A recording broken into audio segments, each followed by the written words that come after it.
দৌড়োদৌড়ি লাফালাফি শেষে ছাদনাতলাতে বসতেই হলো মজনুকে, মানে হিরণকে, ছবির লায়লা শ্রাবন্তীর সাথে।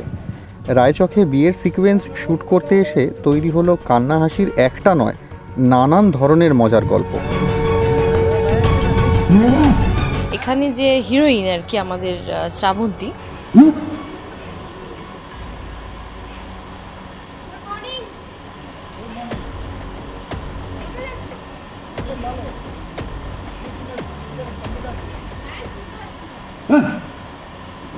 अच्छा ओके लेकिन इसको जब देखेंगे ना क्या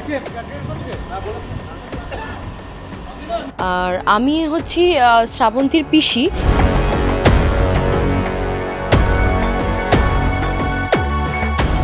কোনো বাড়ি কোনো ছবিতেই আমার বিয়েটা হয় না, লাস্ট মোমেন্টে ভেঙে যায়, সেটাই আমি একটু আগে আলোচনা করছিলাম। তো এখানে দেখানো হচ্ছে যে বিয়ে বাড়ির সব মানে হিরোইনই সব ঠিকঠাক করছে, সব কিছু জোগাড় যন্ত্র করছে, আর আমি কাঁদছি। সেটার কারণ আছে একটা আলাদা, সেটা ছবিটা যখন রিলিজ হবে তখন বলবো।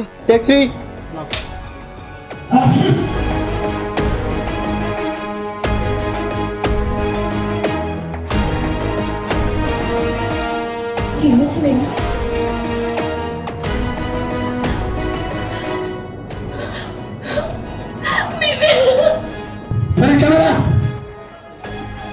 एक्शन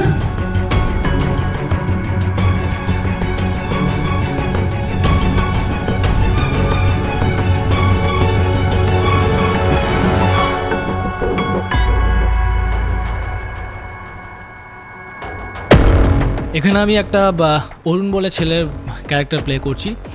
একজন এনআরআই আমেরিকা থেকে ফিরেছে এবং এখানে এসে বিয়ে করতে এসছে।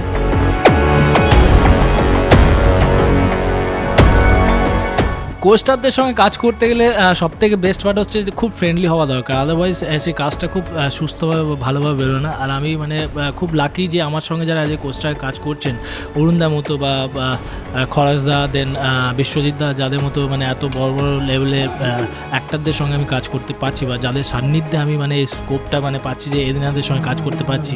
মানে কিছু বলার নেই এনাদের সম্বন্ধে, but they are very friendly, একদম মানে নিজের ছেলের মতো, ছোটো ভাইয়ের মতো, বা একদম পুরো সবসময় দেখিয়ে দেয়, সবসময় বলে। আর সবথেকে মজার কথা যে একটা টাইমের জন্য আমাকে মনে করতে দেয় না, বা মনে হয় না যে শুটিং একটা যে টেনশনটা হয়, সেই টেনশনটা একটা টাইমের জন্য ক্রিয়েট করতে দেয়। সবাই খুশি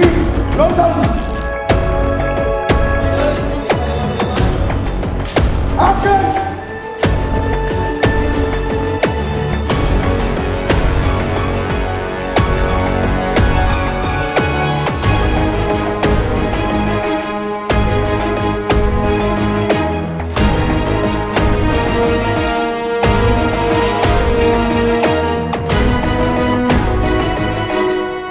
জাস্ট পরের দিনকে আমার বিয়ে, তার আগের দিন আমি জাস্ট শ্বশুরবাড়ি থেকে এসে সব দেখছি যে অ্যারেঞ্জমেন্টস সব ঠিক আছে কি না।